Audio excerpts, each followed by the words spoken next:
मुझे शिव तत्व का ज्ञान दीजिए। उन्होंने कहा ठीक है, उनको शिव तत्व का ज्ञान दिया। प्रणु धनु सर्वात्मा ब्रह्मतल लक्ष्मुच्यते आप प्रमत्ते वेद्धव्यम सर्वतन्मयो भवे। जब भजन करें, ध्यान करें, साधना करें, उसमें भगवान भोलेनाथ के तरफ ही अपनी दृष्टि को रख करके भजन करें, संसार का ध्यान ना करें। इस प्रकार उन्होंने बताया और कहा मनुष्य के जीवन में 3 ऋण होते हैं। मनुष्य के जीवन में 3 ऋण होते हैं। पहला देव ऋण, दूसरा ऋषि ऋण और तीसरा पितृ ऋण। देव ऋण से आप अपना उद्धार करना चाहते हो तो आपको हवन करना पड़ेगा। जब आप हवन करते हैं, यज्ञ करते हैं, आहुतियाँ देते हैं तो देवताओं को प्राप्त होता है और देवता लोग खुश हो जाते हैं। तो देवता के ऋण से आप पूर्ण हो जाएंगे। दूसरा, जब आप उठते हैं नहा धो करके, पानी पे चंदन लगा करके, उस समय सूर्य नारायण भगवान को 3 अंजुल जल जरूर दीजिए। सूर्याय नमः, मित्राय नमः, सर्वोत्राय नमः, नमो नारायणाय नमः, भद्राय नमः। सूर्याय नमः, मित्राय नमः, सर्वोत्राय नमः, नमो नारायण नमः और भद्राय नमः। ये 5 नाम लेकर के सूर्य भगवान को, हर मनुष्य को, स्त्री हो चाहे पुरुष हो, रोज जल छोड़ना चाहिए। उसके बाद देव ऋण के बाद ऋषि ऋण आया। ऋषि ऋण का, तो ऋषि ऋण जो है, तो ऋषियों के ऋण से यदि आप उद्धार होना चाहते हैं तो आपको ऋषि ऋण से ब्रह्मचर्य का पालन करना होगा। ऋषि ऋण से ब्रह्मचर्य का पालन करें आप जो है 16 साल तक, और ऋषियों की बताई हुई पद्धति से चलना चाहिए। नित्य कर्म, पूजा, ध्यान साधना, मेडिटेशन, ये सब जो है आप करेंगे 16 साल 20 साल तक तो आप ऋषियों के ऋण से पूर्ण हो जाएंगे। उनकी बताई हुई पद्धति से आप चलोगे, भजन पूजा करोगे तो आप ऋण से पूर्ण हो जाओगे।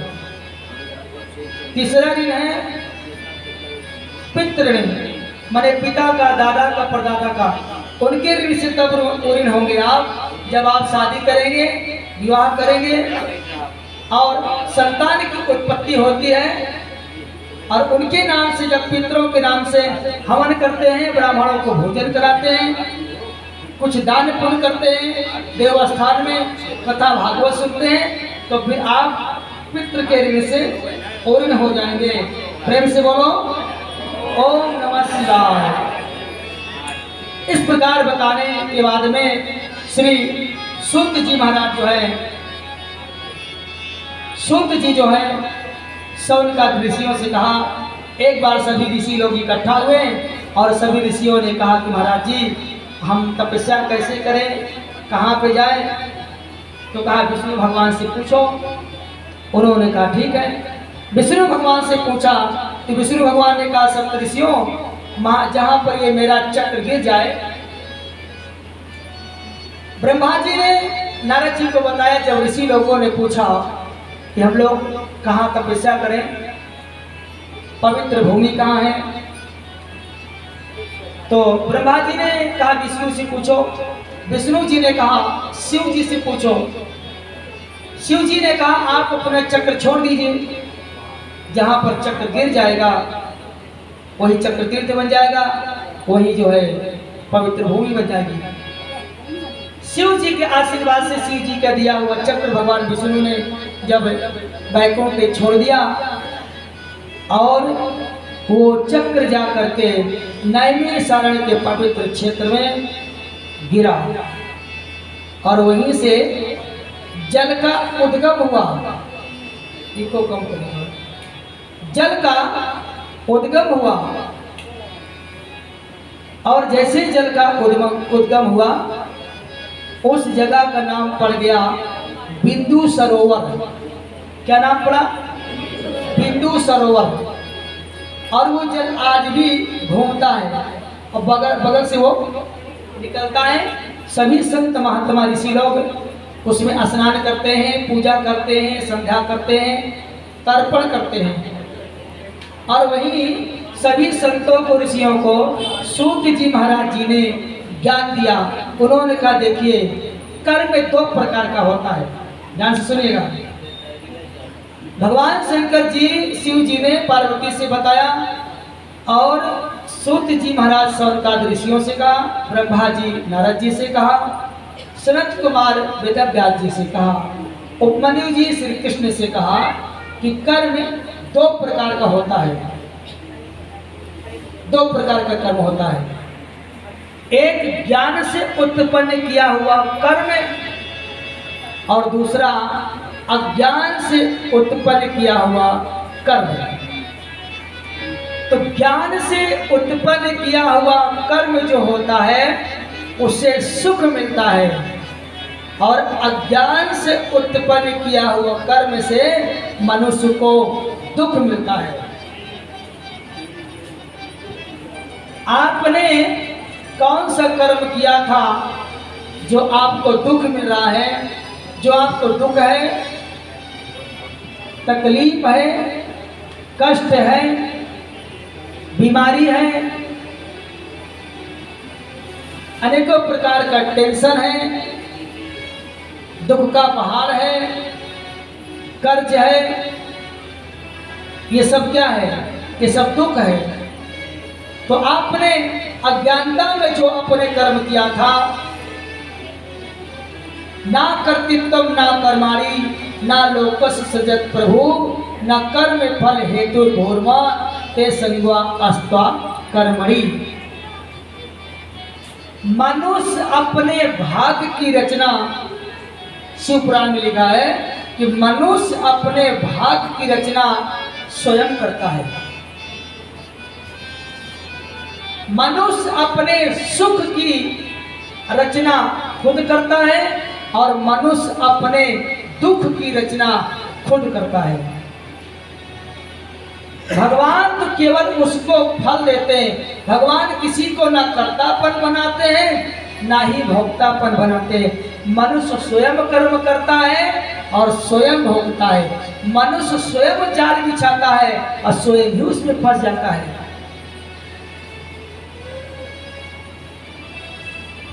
कोई कहते हैं हमको भगवान ने दुख दे दिया, हमें शंकर जी ने कष्ट दे दिया, हमको भगवान शिव जी ने बीमारी दे दिया, हमको भगवान शंकर जी ने कर्ज दे दिया, हमको भगवान ने तो टेंशन दे दिया, हमको शिव जी ने तो हमारी जिंदगी तबाह कर दिया।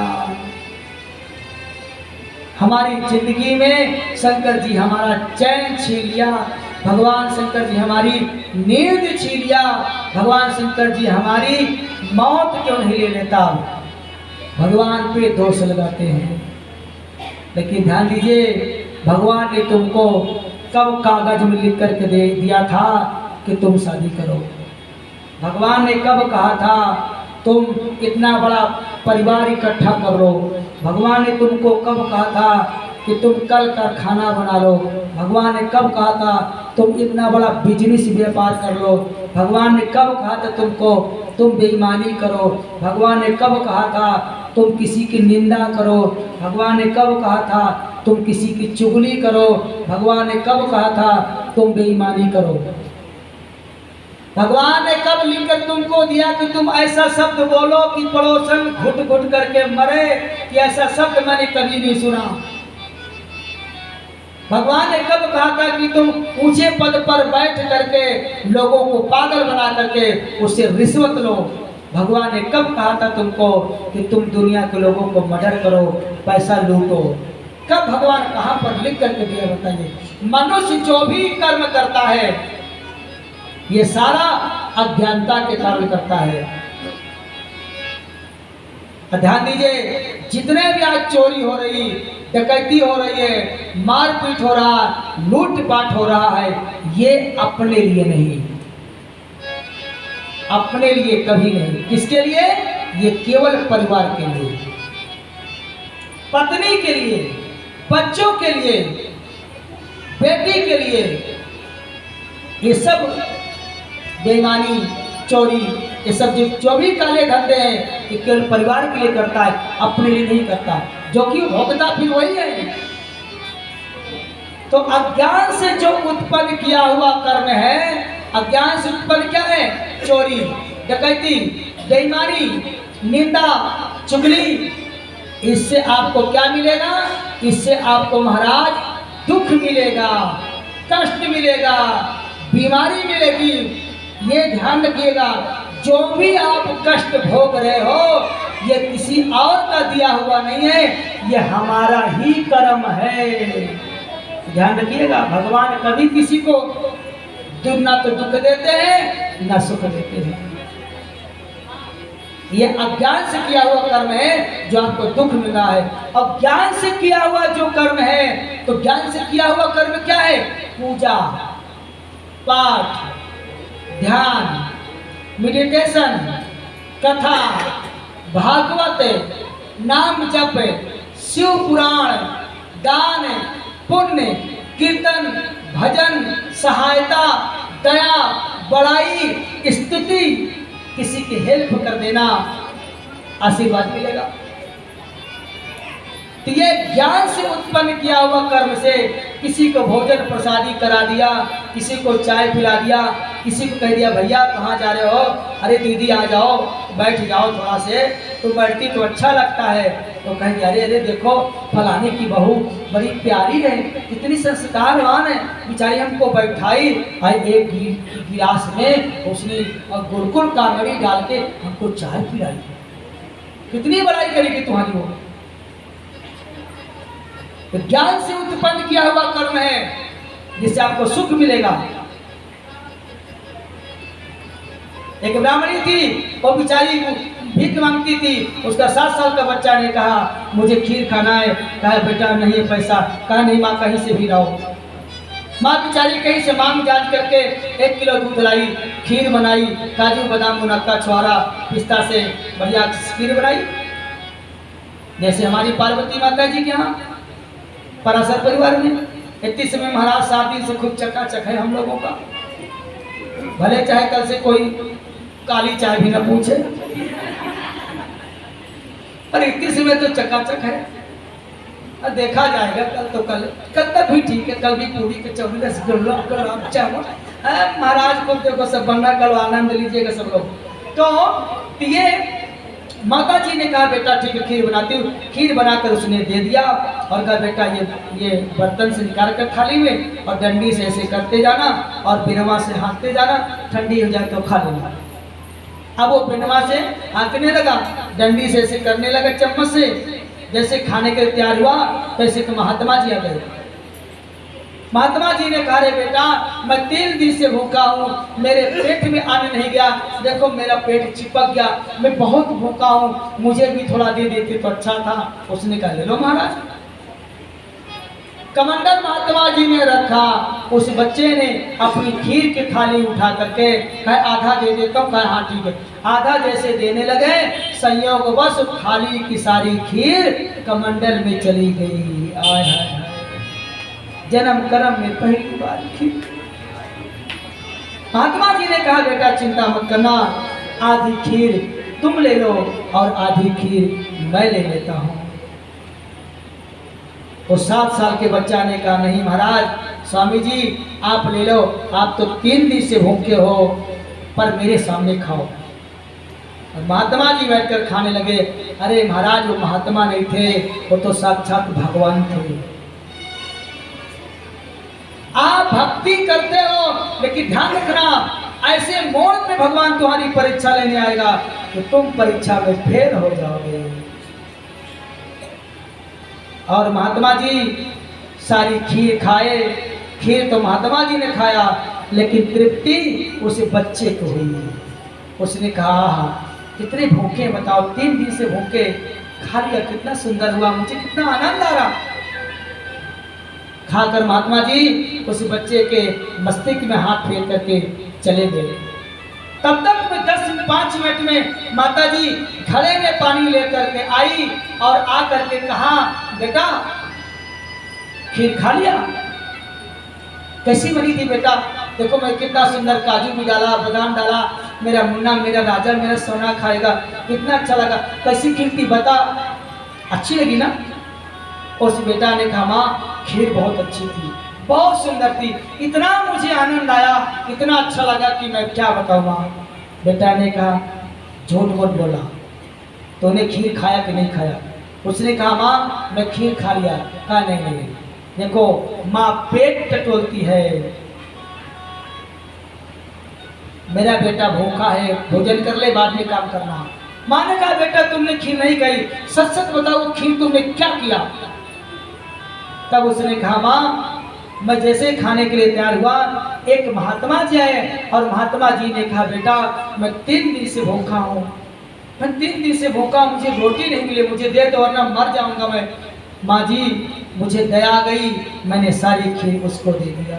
आय हाय हाय, जैसे खीर की बात कही दे दिया, माँ के हाथ से घड़ा गिर गया और दौड़ करके माँ ने अपने बेटे को छाती से लगा लिया और भाव के आंसू गिरने लगे और कहा बेटा आज तूने मेरे कोख को पवित्र कर दिया। आय हाय, आज तुमने मेरे कोख को पवित्र कर दिया, इतना बड़ा जग तुमने कर दिया कि खुद भूखे रह करके एक भगवान को तुमने खिला दिया। ना जाने किस भेष में नारायण मिल जाए। अरे भगवान कुत्ता में भी है, बिल्ली में भी है, पशु में भी है, पक्षी में भी है। ये कोई एक छाली पुलाव नहीं है, एक बार अनुभव करके देख तो लो। छत के ऊपर चिड़िया को भी दाना दीजिए, पानी दीजिए, चींटियों को भी दो, गलरियों को भी दो, पक्षियों को भी दो, गौओं को भी दो, कुत्तों को भी दो, खिला करके देखो, आकृति ही तो बदली है, जीवात्मा तो सब वही है।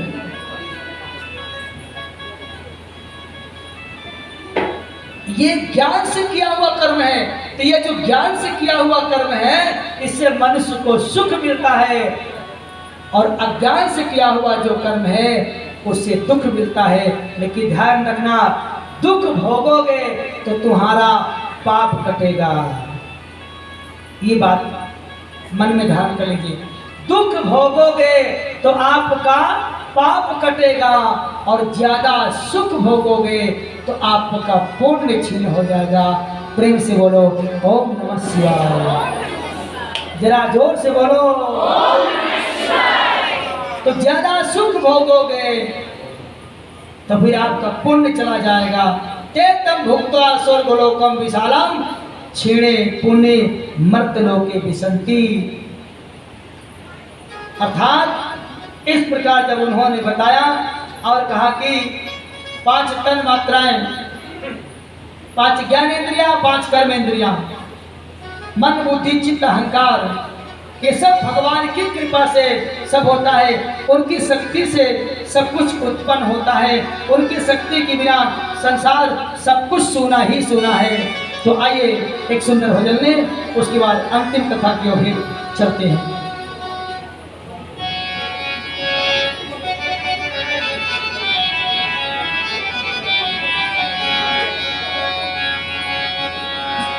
जो शिव नाम होठों पे चढ़े गयो जी, जो शिव नाम होठों पे चढ़े गयो जी, तो समझो ये जीवन संवरे गयो जी, तो समझो ये जीवन संवरे गयो जी। जो शिव नाम होठों पे चढ़े गयो जी, जो शिव नाम होठों पे चढ़े गयो।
तेरे डमरू वाला, साथ चलेगा तेरे डमरू वाला। जो मन में शिव जी रम गयो जी, जो मन में शिव जी रम गयो जी, वो समझो ये जीवन संवरे गयो जी, वो समझो ये जीवन संवरे गयो जी। जो शिव नाम होठों पे चढ़े गयो जी, जो शिव नाम होठों पे चढ़े गयो जी, वो समझो ये जीवन संवरे गयो जी, वो समझो ये जीवन संवरे गयो जी।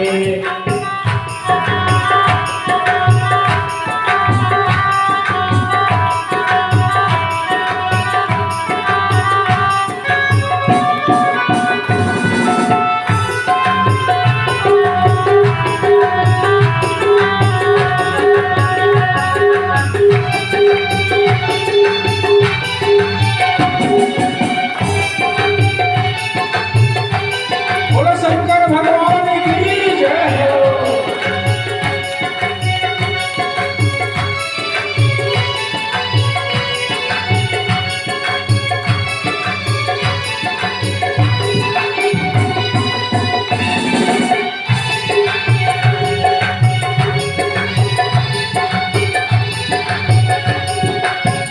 जग की माया बड़ी उलझाए, जग की माया बड़ी उलझाए। हम माया से जल्दी से नहीं छूट पाते हैं, माया में ही लिपटे रहते हैं, माया में उलझे रहते हैं। ये मेरा पुत्र, ये मेरा पति, मेरा परिवार, मेरा माता, मेरा पिता, और उस चराचर जगत के स्वामी को हम भूल जाते हैं। जग की माया बड़ी उलझाए, जग की माया बड़ी उलझाए। पाप कर्म भक्ति के आगे आवे, पाप कर्म भक्ति के आगे आवे। हमारे गुरुदेव बताते हैं ना कि जितने भक्ति मार्ग है उसमें अनेक प्रकार के कांटे कंकड़, अनेक प्रकार के कटु वचन बोलने वाले मनुष्य जीव मिलेंगे। जग की माया बड़ी उलझाए, जग की माया बड़ी उलझाए। पाप कर्म भक्ति के आगे आगे आए, पाप कर्म भक्ति के आगे आगे आए। जो शिव जी ने हाथ पकड़े लियो जी, जो शिव ने हाथ पकड़े लियो जी, तो समझो ये जीवन संवरे गयो जी, तो समझो ये जीवन संवरे गयो जी। जो शिव नाम होठों पे चढ़े गयो जी, जो शिव नाम होठों पे चढ़े गयो जी, तो समझो ये जीवन संवरे गयो जी, तो समझो ये जीवन संवरे गयो जी।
लियो जी, जो भोले जी ने हाथ पकड़ लियो जी, वो समझो ये जीवन सवरे गयो जी, वो समझो ये जीवन सवरे गयो जी, वो समझो ये जीवन सवरे गयो जी, वो समझो ये जीवन सवरे गयो जी, जो भोले के हाथ पकड़ लियो जी, जो भोले के हाथ पकड़ लियो जी, वो समझो ये जीवन सवरे गयो जी, वो समझो ये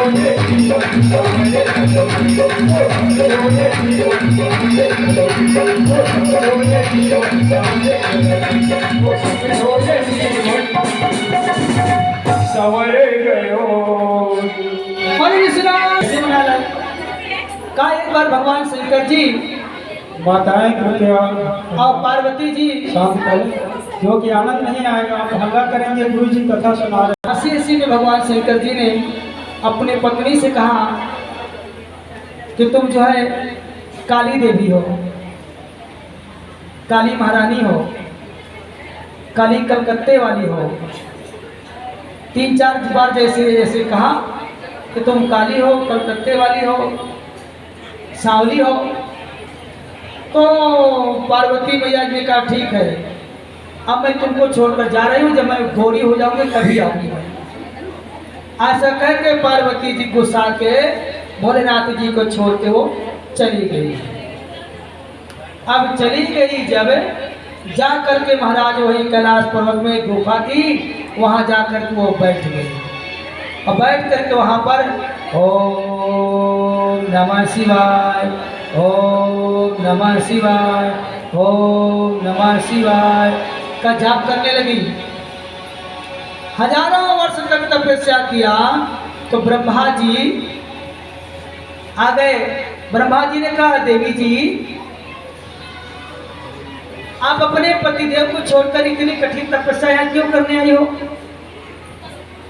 कहा जाके उन्हीं से पूछ लीजिए, हमसे मत पूछिए।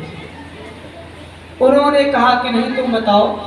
कहा वो कहते हैं कि तुम काली देवी हो, तुम सांवली हो।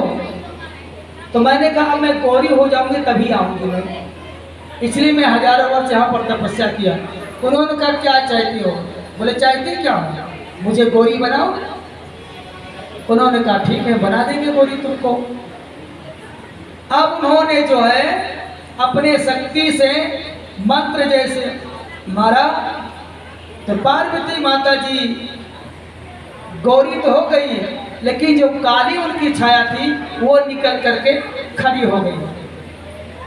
कहा मैं तो गौरी हो गई पर मेरी छाया तो काली है। उसने कहा मैं क्या करूं? तब ब्रह्मा जी ने कहा काली देवी तुम सीधे जो है कलकत्ता में चले जाओ, वहां तुम समय आने पर दुष्टों को संहार करने के लिए काली स्वरूप धारण करना, बड़ा सा जीव निकाल करके और विंध्याचल पर्वत में जाकर तुम अपना स्थान बना लेना। उन्होंने कहा ठीक है। अब पार्वती जी जैसी तपस्या फिर करने लगी, गौरी हो गई, तो एक शेर आया उनको खाने के लिए। किनको? पार्वती माता जी को, क्योंकि बहुत भूखा था। और जैसे खाने के लिए महाराज जी वो दौड़ा, जैसे पार्वती माता जी उसको हाथ उठा दिया, वो शेर जड़ हो गया, एकदम जड़ ही बन गया। पार्वती जी तपस्या करने लगी, जब पूर्ण हो गया तपस्या तब तक वो शेर जड़ ही बना रहा। बाद में पार्वती माता जी अपने शेर को लेकर के आई, हजारों वर्ष के बाद आकर के भोलेनाथ जी को दंडवत किया। दंडवत करके बगल में बैठ गई और कहा भगवान शंकर जी अरे देवी जी मैंने तो तुमको हंसी में कहा था, मैंने तो केवल हंसी किया था और आप सच में मान करके हमको छोड़ कर चली गई। मैं तुम्हारे बिना कितना उदास था।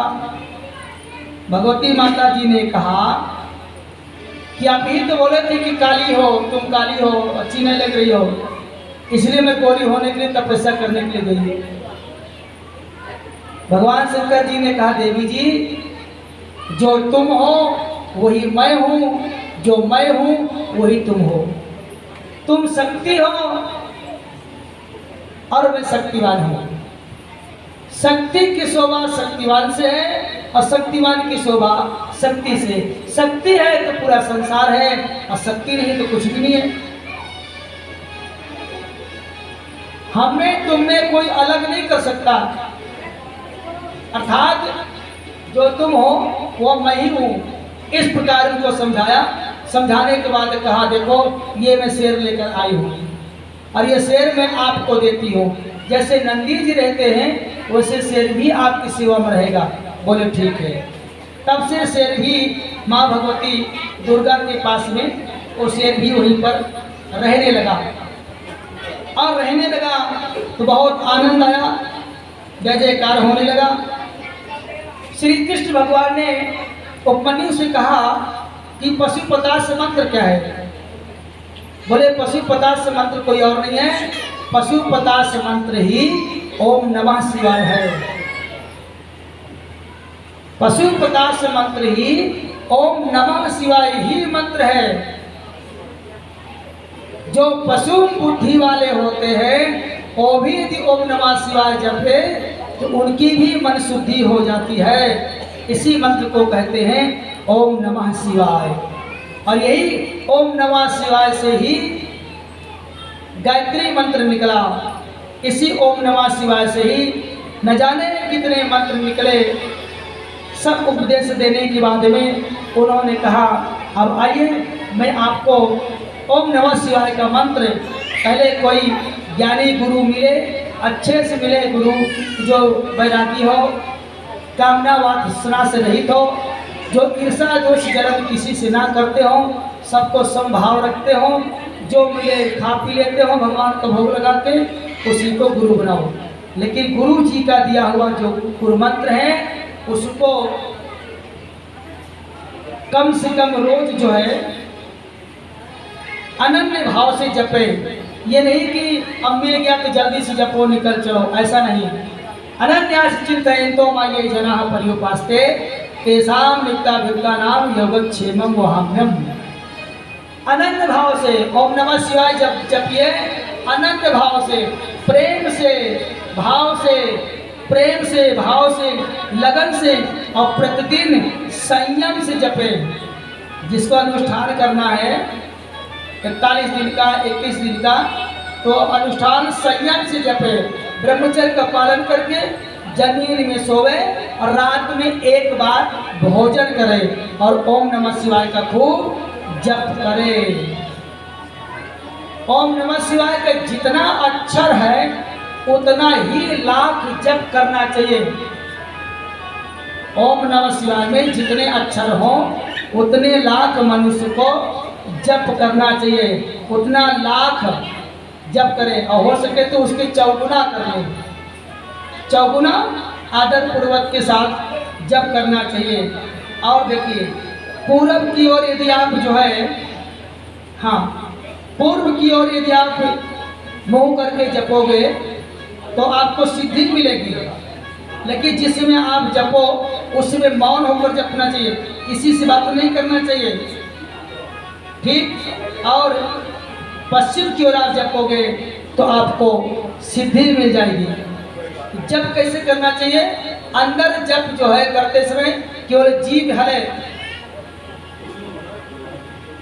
थोड़ा सा ओंठ हिले, बस जप करते समय मन ही मन जपिए, ऐसे जपिए ताकि दूसरा आदमी सुन न सके। विधान इसका ऐसा है, इसको कहते हैं उपासो मंत्र, ठीक। और ध्यान दीजिए जप की विधि। जो आदमी उंगली से जपता है, कोई इधर से जपता है, कोई यहाँ से जपता है, ठीक। जो उंगली से जपता है उसको ओम नमः शिवाय उंगली से जपता है तो उसको 1 गुना फल मिलता है। ध्यान दीजिए, ठीक है। और उंगली के बाद जो व्यक्ति रेखा से जपता है, तो जो रेखा है, कुछ लोग रेखा से जपा करते हैं, तो जो रेखा से जपता है उसको 8 गुना फल मिलता है। ओम नमः शिवाय का जप यदि जो रेखा से करता है उसको 8 गुना फल मिलता है। और पुत्र जिया पोता नाम का उसको सुख भी मिलता है और समृद्धि भी मिलती है। और बीज के माला से जो व्यक्ति जप करता है, बीज के माला से, जैसे वैजयंती के माला, उसको बीज माला बोलते हैं। वैजयंती की माला से आप ओम नमः शिवाय जप करोगे तो आपको 10 गुना फल मिलेगा। ध्यान से सुनिएगा, नहीं फिर शंका बीमारी आप लोगों को घुस जाएगी। 10 गुना फल मिलेगा। ठीक, जो व्यक्ति छोटे छोटे शंख होते हैं, छोटे छोटे शंख का माला मिलता है आपको, बाजारों में टंगी हुई मिलती है, तो छोटे छोटे शंख के माला से ओम नमः शिवाय का आप जप करोगे तो आपको 100 गुना फल मिलेगा।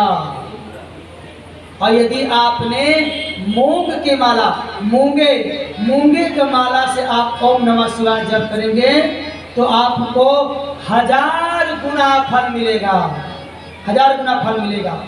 ठीक, यदि आप स्फटिक के माला से ओम नमः शिवाय आप जप करोगे तो आपको 10,000 गुना फल मिलेगा ओम नमः शिवाय का। और मोती के माला से, जो छोटे छोटे मोती है, तो मोती स्फटिक तो ये हो गया, ठीक, ये भी है, ये भी स्फटिक माला है, ये तो नवरत्न है। तो जो मोती की माला से सफेद सफेद होता है, मोती की माला से जो जपता है उसको 1,00,000 गुना फल मिलता है ओम नमः शिवाय को जो जपता है। और पद्माक्षर से, पद्माक्षर जो है, पद्माक्षर माने पद्म आसन में बैठ करके हल्की माल करके और ऐसे हो करके जो जपता है उसको 10,00,000 गुना फल मिलता है।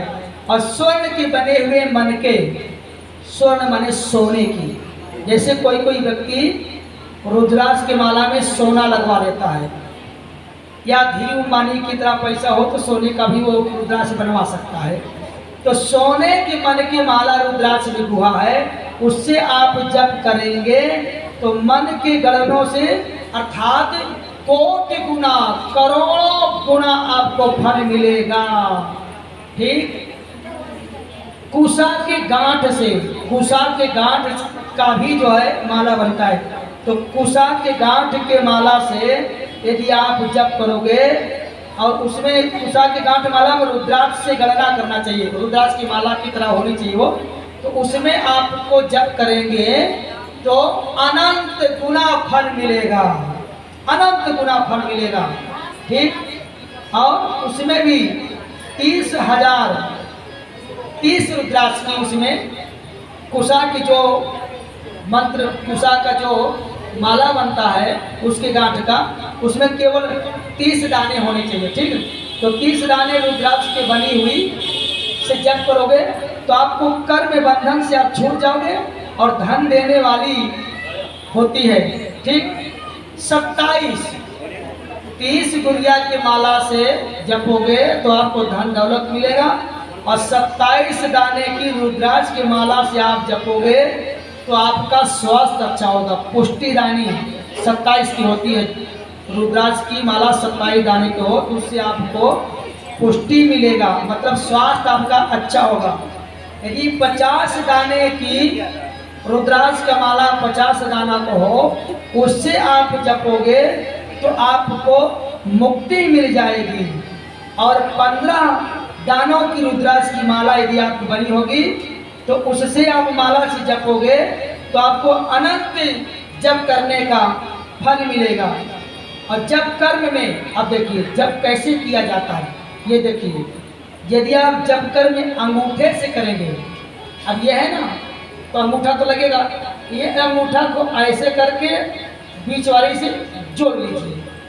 ठीक, आपको थोड़ा बता दें, हाँ, ये माला है तो आपको इसको ऐसे करना है। ठीक, इससे आप पकड़ लीजिए या ऐसे करो, ठीक है, तो आप ऐसे जपिए, ओम नमः शिवाय, ओम नमः शिवाय, ओम नमः शिवाय, ओम नमः शिवाय, ऐसे। तो आप अंगूठे से लगा करके आप जपोगे तो आपको जो है मोक्ष मिलेगा, अंगूठे से, ठीक है। और तर्जनी से, तर्जनी बोलते इसको, यदि आप इससे जप करोगे ओम नमः शिवाय तो आपका जो दुश्मन है वो मर जाएगा। अच्छा ठीक है, जिंदा हो जाएगा। इससे जप नहीं करना चाहिए, इससे आपको जो दुश्मनी करेगा उसका जो है विनाश हो जाएगा। पर उसमें आपको बोलना पड़ेगा, पहले ये बोलना पड़ेगा, हे भगवान शिव जी मैं जप कर रहा हूँ, ये फलाने की नाश करने की जप रहा हूँ, तो इसका नाश बहुत जल्दी हो जाए।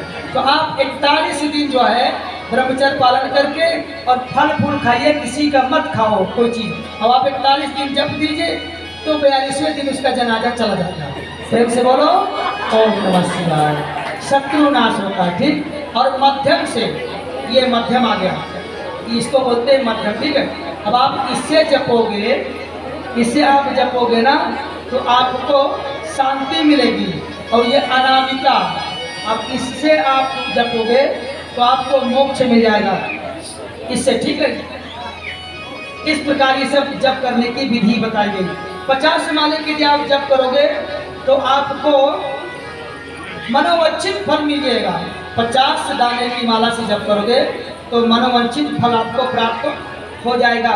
कनिष्ठ का अंगुली से जपोगे तो आपका सारा दोष पाप सब दूर हो जाएगा।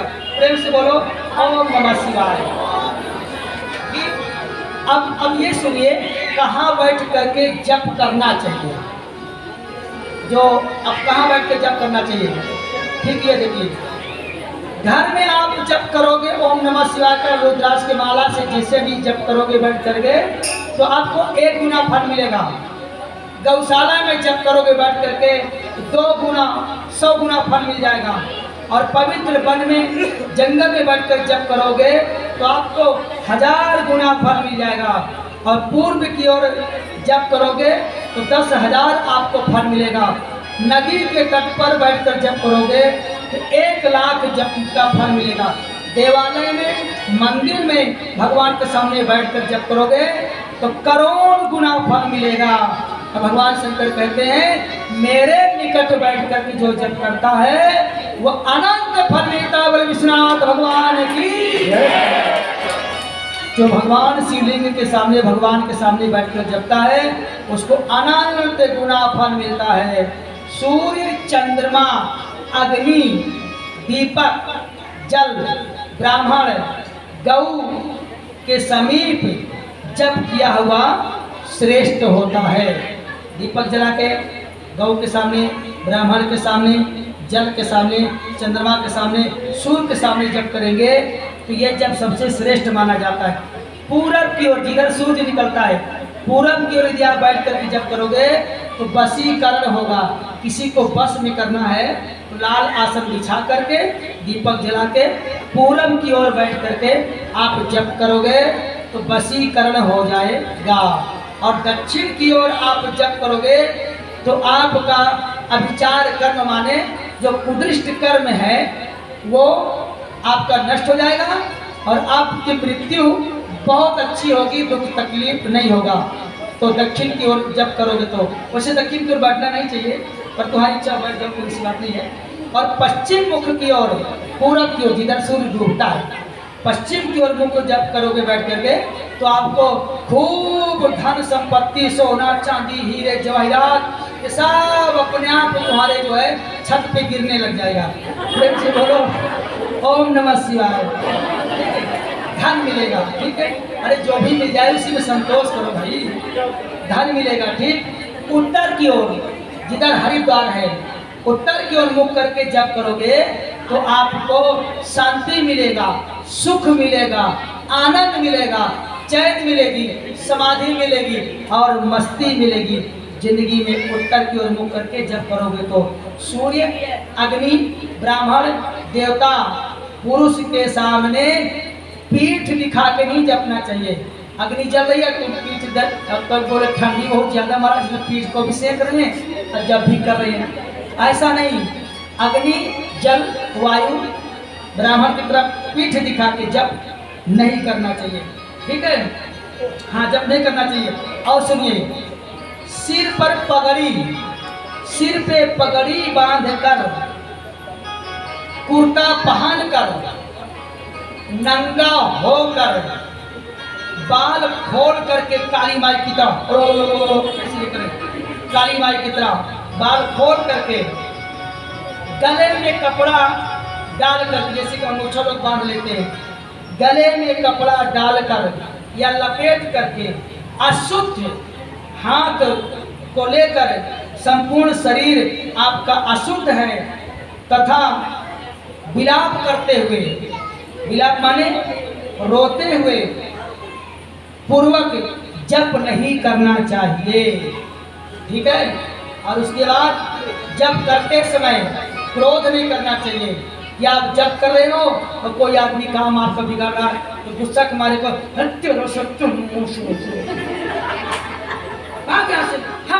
हमको जपने दे, चल यहाँ से, तो सारे कहीं के आके सब नाश कर दिया मेरा जप। ओ मतलब फिर तो क्रोध नहीं करना चाहिए। ये आपका जो फल है वो उसको हानि पहुंचा सकता है। ठीक है। जब करते समय क्रोध नहीं करना चाहिए। और जब करते समय मद नहीं करना।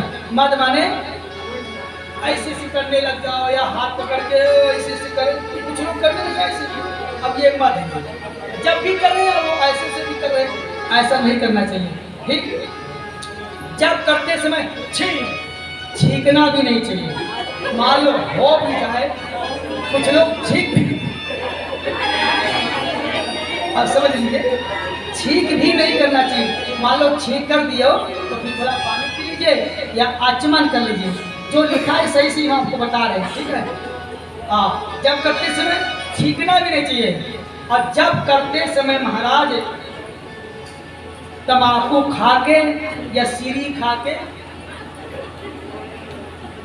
पंडित जी होते ना, हम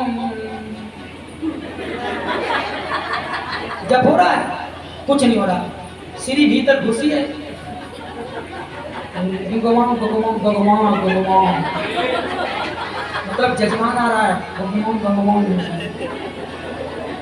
जब कर रहा है। अब यदि जजमानी बोलो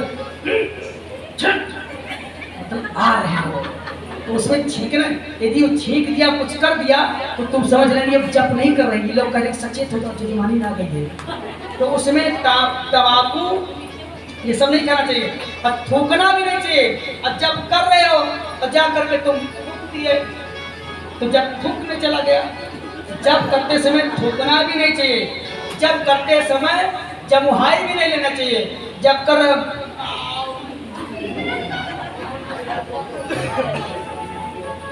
जमुहाई नहीं लेनी चाहिए, नहीं तो जाके पहले सो लो। ठीक है। जमुहाई नहीं लेना चाहिए। और कुत्ते की तरफ नहीं देखना चाहिए। ठीक है। नीच पुरुष की तरफ भी नहीं देखना चाहिए। ये सारा वर्जित है। हो सके तो थोड़ा आचमन कर लीजिए, पानी छिड़क लीजिए। ठीक है। हाँ, और इस प्रकार जप करेंगे। और सुनिए, चलते चलते भी जप नहीं करना चाहिए। बहुत लोग माला में डाल लेते हैं और चलते जा रहे हैं और जपते जा रहे हैं। देखो जो शिव पुराण लिखा हुई मैं बता रहा हूँ, चलते चलते भी झोली में माला डाल के नहीं जपना चाहिए। बहुत लोग जपते, पता नहीं किसने सिखा दिया। चलते चलते नहीं जपना चाहिए, खड़े होकर के भी नहीं जप करना चाहिए। और गली में या सड़क में, अपवित्र स्थान में, अंधेरे में भी जप नहीं करना चाहिए। पांव फैला करके, जैसे आदमी ना जब करते हैं अनुष्ठान में, जजमान चले गए तो दोनों पैर फैला लेते हैं। जैसे हमारी दीदी ने भी किया था, वो तो ठीक हो गई हो गया। कोई दीदी थी मेरी, हो गया, तो उसमें पैर फैला के भी जप नहीं करना चाहिए। ठीक है। हाँ, पैर फैला के भी जप नहीं करना चाहिए। और कुक्कुट आसानी बैठ करके सवारी, मतलब ऊंट पे या कुर्ता पे या किसी सवारी पे बैठ करके, जैसे कोई सवारी में बैठ के आप जा रहे हो, घोड़ा में, गधा में या एक्का में बैठ के जा रहे हो, तो भी उसमें बैठ करके जप नहीं करना चाहिए। खटिया पे, हाँ माता जी कहाँ गई? हाँ तो जाती है माता जी। खटिया में बैठ के तो भोजन भी नहीं करना चाहिए महाराज। बहुत लोग खटिया में खटिया में बैठ के खाना भी नहीं करना चाहिए। खटिया पे बैठ के खाने से लक्ष्मी नाराज हो जाती है। खटिया बेड जो आपका है उसमें बैठ करके भोजन नहीं करना चाहिए। वो तो शयन करने के लिए, आराम करने के लिए है, उसमें बैठ के भोजन थोड़ी। भाई उसमें बैठ कर खाओगे तो भगवान को भोग तो लगाओगे ही, जो भोग लगाते हो तो लगाएगा। अब उसी में ऐसे करके फिर आप शुरू करते हो। विशेषकर हरियाणा साइड में ज़्यादा होता है, खटिया में बैठ के खा लेते हैं। अब यहाँ कभी नहीं चालू हुआ है, भगवान करना चालू हो, अच्छी बात ही। खटिया बैठ करके भी जप नहीं करना चाहिए, खटिया बैठ करके भी भोजन नहीं करना चाहिए, और चिंता से व्याकुल से हो करके भी जप नहीं करना चाहिए। बहुत चिंता व्यापी है और आपने ले लिया जप करने का, तो भी जप नहीं करना चाहिए। जप करने के लिए बस एकांत में बैठ करके, मंदिर बैठ करके स्वतंत्रता से, खुशी से, हाँ प्रेम से, प्यार से खूब जपिए, नाचिए, गाइए, उससे आपको बहुत ज्यादा फल मिलेगा। प्रेम से बोलो ओम नमः शिवाय। इस प्रकार जप की विधि बताया। जप की विधि बताने के बाद में फिर वायुदेव ने सभी संत लोग जो 6 कुल के ऋषि थे, वो सभी लोग जो है 1000 वर्ष तक जो है जाकर के नैमिषारण्य में यज्ञ करते रहे। वही वायुदेव पहुंच गए और पहुंच करके उन सब लोगों को ज्ञान दिया, शिव तत्व के बारे में बताया कि शिव ही सब कुछ है। ओम नमः शिवाय मंत्र ही सब कुछ है। वही दिन है, वही रात है, वही सुख है, वही दुख है, वही जीव है, वही जंतु है, वही आकाश है, वही पताल है, वही देव है, वही दानव है, वही विद्धि है, वही सिद्धि। मतलब शिव से, ओम नमः शिवाय से कोई चीज अलग नहीं है। शिवम सर्वमय, शिव ही सर्वमय है। शिव ही शक्ति है, शक्ति ही शिव है। शिव ही प्राण है, शिव ही शरीर है, शिव ही सब कुछ है। इस प्रकार उपदेश दिया। शिव से मुक्ति है, शिव से भक्ति है, शिव से गति है। इस प्रकार उपदेश दे करके वायु देवता वहां से नैमिषारण्य से अंतर्ध्यान हो गए और कहा तुम सब लोग अब मोक्ष चाहते हो तो 6 ऋषि अब सीधे तुम लोग काशी जाओ। काशी में जैसे गंगा में स्नान किया, विकराल भगवान शंकर जी का दर्शन हुआ और सभी लोग आकाश मार्ग से ब्रह्म धाम की ओर चले गए। बोलो श्री विश्वनाथ भगवान की जय, गौरी शंकर भगवान की जय। और फिर ब्रह्मा जी ने एक सभा रखा। सभा में तंबरू जी आए। तंबरू जी कथा सुनाते रहे चंचला देवी को, और वहाँ संगीत का समारोह रखा गया। कहा नारद जी तुम भी आओ। नारद जी भी आए, ब्रह्मा जी सुनते रहे। बाद में ब्रह्मा जी ने कहा कि नारद जी अभी आपको संगीत की जरूरत है, जितना तुम्बरू को आता है उतना तुमको नहीं आता। तो थोड़ा सा नारद जी ईर्षा कर दिए तुम्बरू से, ये बहुत बड़ा ज्ञानी हो गया मेरे से जड़, का इनके लिए तुमको इनके साथ में रहने की जरूरत है। तो फिर उनके साथ वो कुछ दिन तक रहे और फिर वो ब्रह्मलोक को चले गए। शिव पुराण की कथा वैसे इसमें भगवान शिव जी ने तो 1 लाख श्लोक से बाद में फिर जो है श्री वेदव्यास जी जो है 24,000 श्लोक से श्री शिव पुराण की रचना किया। और इसमें 7 संहिता हुई, जिसमें 7 दिन के अंदर ये श्री शिव महापुराण की कथा पूर्ण होनी चाहिए। लेकिन उस समय जब कथा हुई थी वो 24 घंटा हुई थी। 24 घंटा मान रोज 24 घंटा हुआ, एक दिन हुआ, फिर 24 घंटा दो। हम लोग तो 3 ही घंटा बैठ पाते हैं, 4 घंटे में तो महाराज भूख प्यास सब लग जाती है। इसलिए भगवान ने कहा जितनी श्रद्धा हो उतना ही शिव पुराण की कथा 7 दिन के अंदर सुनिए और गाइए और प्रेम भाव से शिव भगवान के चरणों में मन को लगाइए, अवश्य ही आपका कल्याण हो जाएगा। तो 7 दिन तक मेरे से, मैंने जो गुरु महाराज से, अपने जगत गुरु श्री राम भद्राचार्य जी से मैंने सुना है, संतों से जो मैंने ग्रंथों में पढ़ा लिखा सुना, तो वो मैंने आपके सामने प्रस्तुत किया। हमारी प्यारी माता जी जो सबसे पहले शिव, शिव की बात फिर नारायण जी, नारायण की बात फिर ब्रह्मा, ब्रह्मा के बेटा शक्ति, शक्ति की बेटा पराशर जी, जो अभी नई गाड़ी खरीद कर आए हैं। हाँ इसलिए लेट हो गया, नई गाड़ी आप देखो चकाचक आ गई। हाँ तो पराशर जी के परिवार में हमारी माता जी, इन्होंने जो शिव पुराण की कथा रखा अपने कल्याण के लिए नहीं रखा। हमारी प्यारी प्यारी माताओं की तरफ से, बहनों को, सब छोटे प्यारे बच्चों को, पूरे आसपास के लोगों को कल्याण के लिए, सुख के लिए, शांति के लिए, समृद्धि के लिए, आत्म भाईचारा के लिए, प्रेम के लिए, मित्रता के लिए, संगठन के लिए ये सब किया गया है। सब लोग आपस में मिल करके बढ़िया से खूब कथा सुनो, खूब कीर्तन गाया करो, हफ्ते में 1 बार 2 बार जो भी है, और ऐसे ही आयोजन साल में 1 बार 2 बार सब लोग मिल करके किया करो। और शिव जी की कथा, शिव पुराण की कथा खूब सुना करो। मेरा भी धन भाग है जो मैं श्री अयोध्या से पवित्र नगरी से आया और माता जी ने हमको, बाबू जी ने हमको बुलाया और मैंने जो भी मेरे से बना मैंने सुनाया। मान लो कोई गलती हो गई तो अपना बेटा भाई समझ करके मुझे क्षमा करिएगा।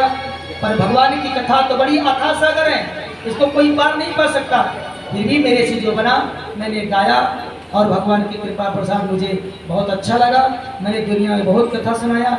जो मुझे यहाँ पर नागलोई में मेरी बहनों से, माताओं से, प्यारे प्यारे बच्चों से, हमारे आदरणीय श्री पंडित जी महाराज जी से, और वो तो बेचारे बहुत ध्यान रखते हैं, और इनकी पंडितानी जो है वो हमारी सिस्टर जी है, मैं इनको बहन मानता हूँ। और जैसे मैं पूजा में निवृत्त होता 6 बजे, लेकिन चाय आ जाती हैं, लीजिए महाराज पीजिए। अरे मैंने कहा दीदी जी, बड़ा सेवा किया। भगवान करे इनके बच्चे भी सरकारी नौकरी में हो जाए, आपके भी बच्चे खूब पढ़े लिखे IAS PCS डॉक्टर इंजीनियर बने, आप सब लोगों को सुख दें। आपकी बहू लोग खूब आपकी इसकी सेवा करें, प्रेम प्यार से भोजन बनाइए, भगवान को भोग लगाइए, अपने सास को, ससुर को, बेटे को, पति को प्रेम से प्यार से बोलिए। हंसी मजाक में कुछ कह दो तो कोई बात नहीं, पर रोज किसी को टॉर्चर मत करो। आपके घर में सुख शांति अवश्य आ जाएगी। बोलो श्री विश्वनाथ भगवान की जय। हाँ, सबसे पहले श्री शिव पुराण में तिलक करेंगी हमारी माता जी, बाबू जी हमें सबसे पहले तिलक करेंगी। और हाँ, अपनी आंखों को महबूब रखना, एक शायरी बोलेंगे, अपनी आंखों को महबूब रखना, फिर अंधेरी रात ही रात होगी। मुसाफिर हो तुम भी, मुसाफिर हम भी, फिर मुलाकात होगी इसी मोड़ पे। बाग रहेगा तो फूल खिलते रहेंगे, बाग रहेगा तो फूल खिलते रहेंगे, और जिंदगी रही तो दोबारा मिलते रहेंगे, मिलते रहेंगे। बोले विश्वनाथ भगवान की। हाँ, सबसे पहले हमारी, तब तक हमारी गाजी के भजन होता रहे। हाँ, थोड़ा सुन जाइए माता जी को। हाँ,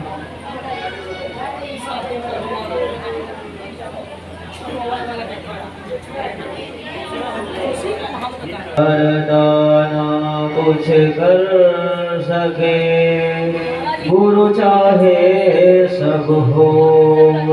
अखंड मंडलाकारं व्यापकं येन चराचरं, तत्पदं दर्शितं येन तस्मै श्री गुरवे नमः।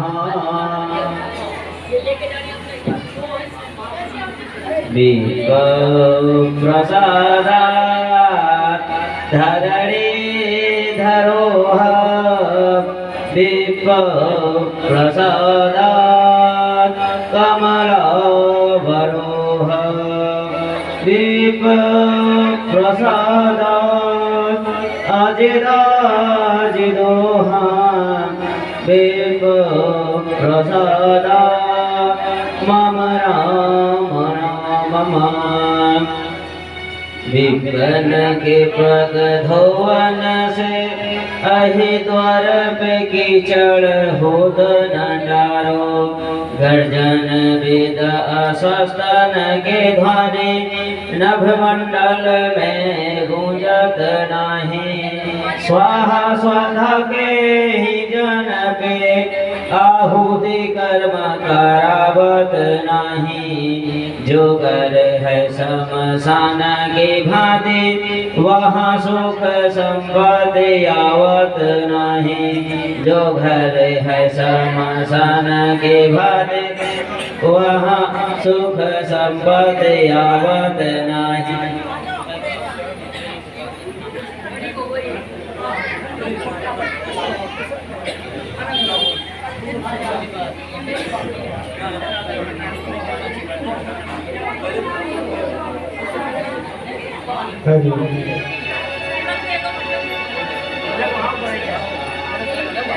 सभी लोग बोले ओम नमः शिवाय, ओम नमः शिवाय, ओम नमः शिवाय। सभी माताएं बहनें, आज श्री शिव महापुराण पावन अमृत कथा चल रही विश्राम दिवस की ओर है। श्री पराशर परिवार की ओर से हमारी जो माता जी हैं, बाबू जी हैं, बहुत ही उत्साहपूर्वक भगवान की भाव भक्ति सेवा भाव अपने तन मन पूरे परिवार सहित अर्पण किए। आप सभी श्रद्धालु भी भगवान की अमृत कथा का रसपान किए।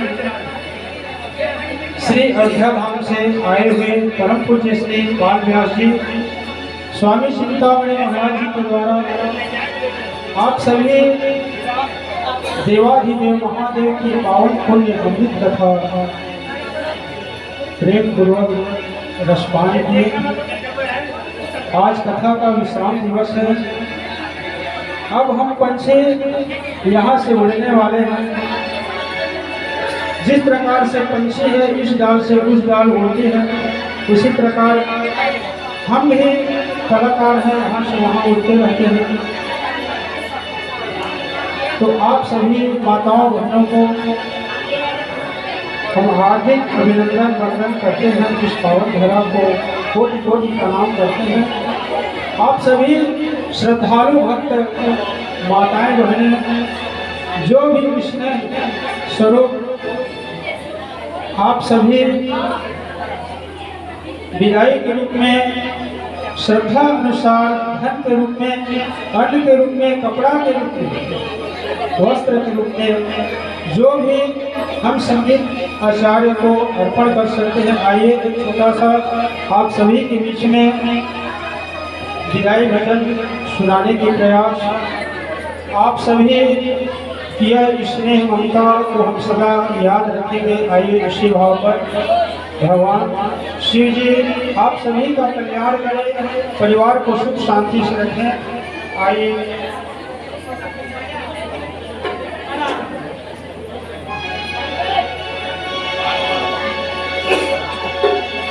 दिल्ली नगर के वासी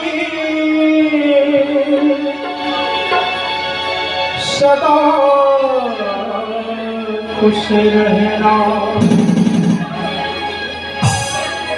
गलती हुई हो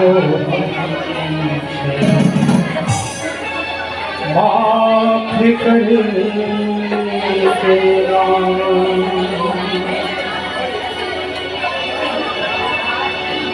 आत्मा की बात तुमको बतला रहे हैं, आत्मा की बात तुमको बतला रहे हैं। अयोध्या वासी अपने घर जा रहे हैं, अयोध्या वासी अपने घर जा रहे हैं। दिल्ली नगर के वासी सदा खुश रहना, गलती हुई हो हमसे माफ कर देना। आत्मा की बात तुमको बतला रहे हैं, अयोध्या वासी अपने घर जा रहे हैं, अयोध्या वासी अपने घर जा रहे हैं।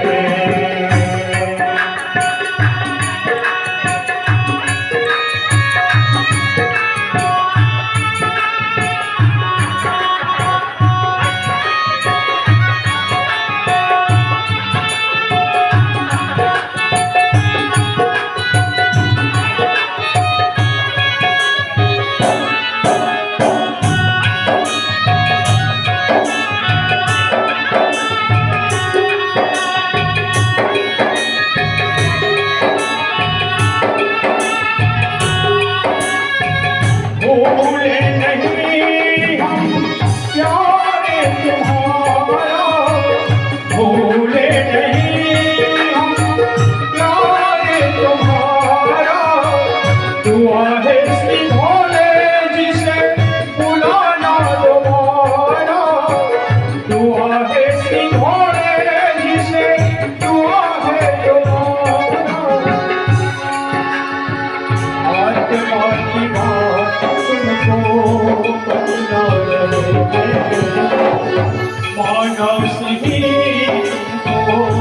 बतलाए अयोध्यावासी अपने घर जा रहे अयोध्यावासी अपने घर जा रहे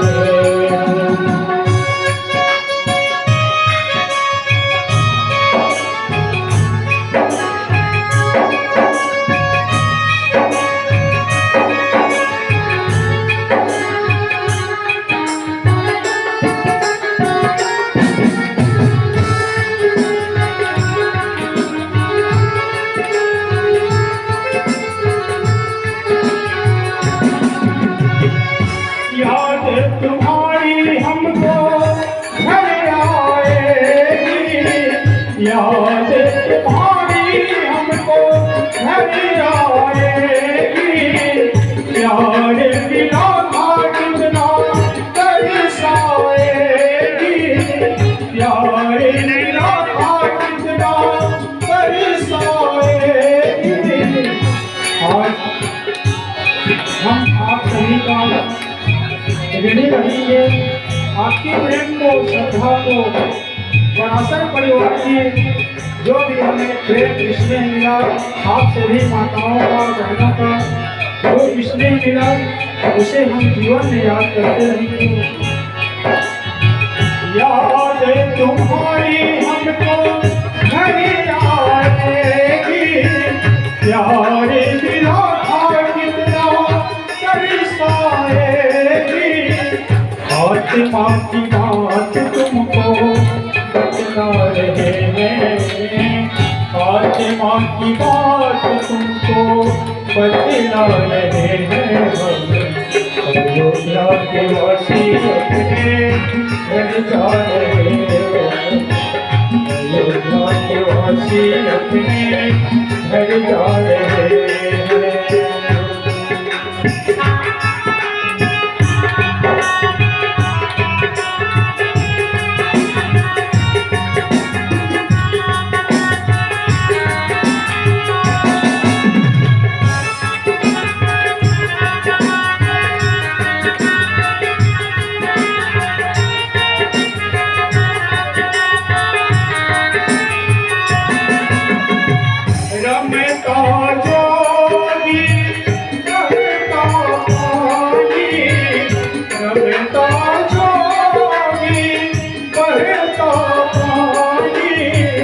अपनी तो है यही कहानी अपनी तो है यही कहानी श्रद्धा भाव भोले को अर्पण कर रहे हैं श्रद्धा भाव भोले जी को अर्पण कर रहे हैं अयोध्या के वासी अपने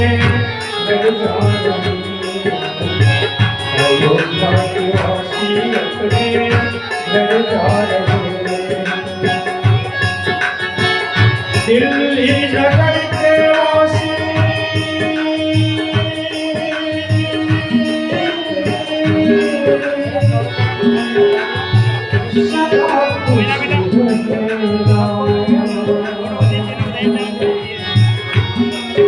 गलती हुई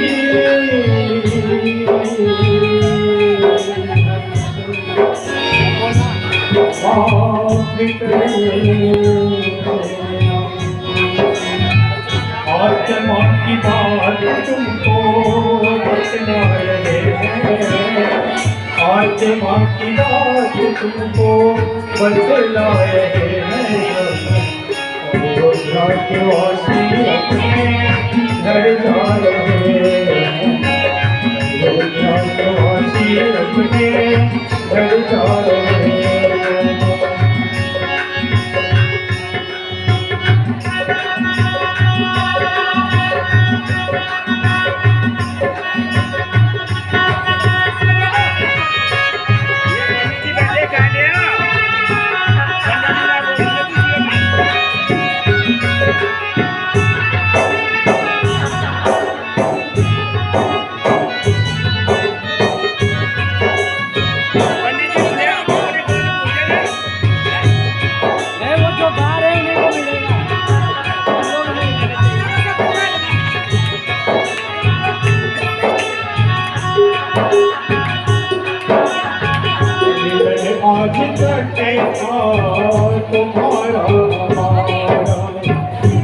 मिलन आज तक के था तुम्हारा,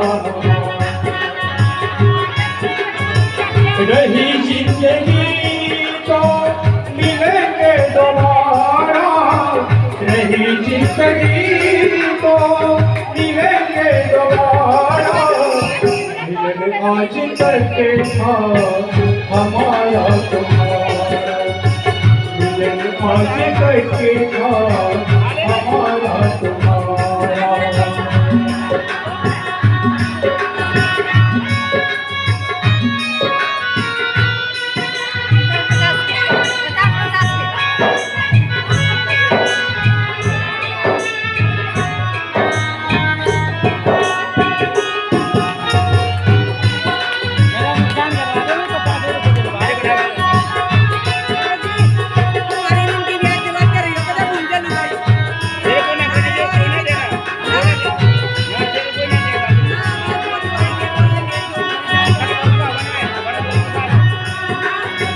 माता पिता और भाई बहना, माता पिता और भाई बहना, शिव भक्ति को लगाए रखना, शिव भक्ति को लगाए रखना,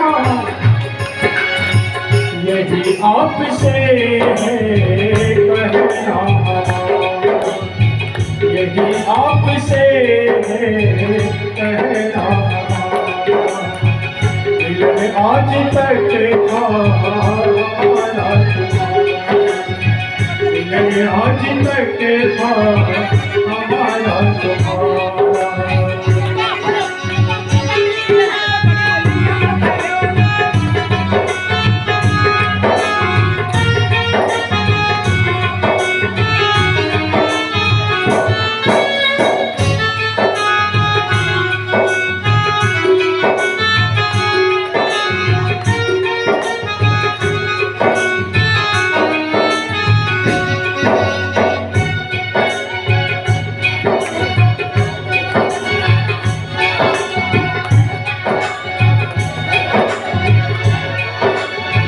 रमता जोड़ी बहता पानी, रमता जोड़ी बहता पानी, हम सबकी है यही तो कहानी, हम सबकी है यही तो कहानी,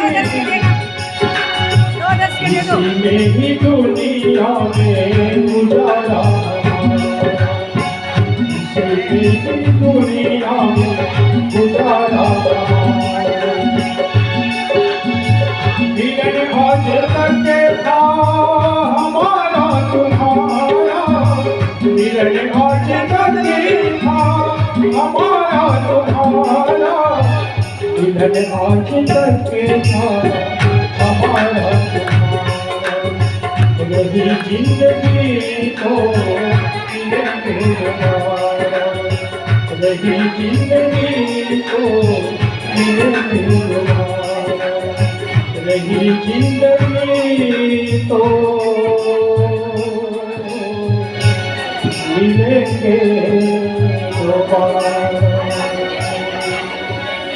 श्री शिव महापुराण की जय।